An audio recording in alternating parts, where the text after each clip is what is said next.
Антония Иванова е на 9 години, ученичка в основно училище Кулата. Впечатлява с красивите си очи и ангелски глас. Само от 1 година посещава класа на Стефка Денева, а вече е сред изявените деца. Първите изяви на голямата сцена са конкурси като Попо-Най и там печели първо място.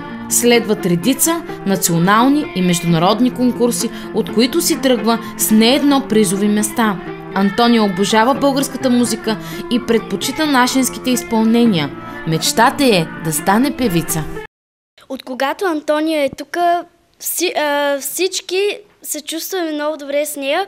Тя винаги е била много добра приятелка и е много талантлива. Но за разлика от другите, тя се справя за 1 година толкова добре. Да, тя е хубава, красива, пее хубаво и, както каза Валя, не знам как толкова бързо напредва. Тонито е много прекрасно дете. Аз много я уважавам, защото е много добра.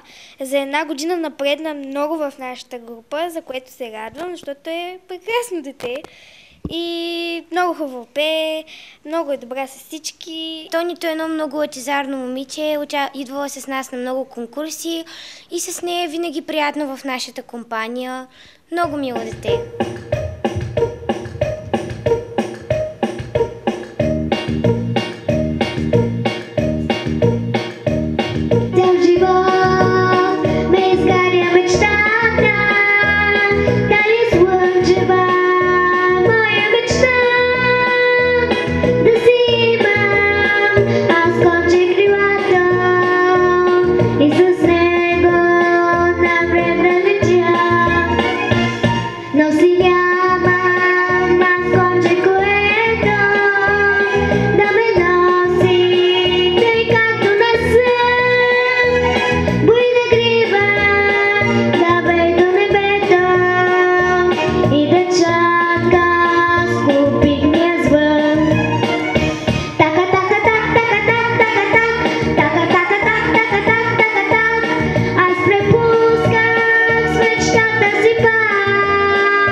Гласувайте за мен в талантите на Казанлък.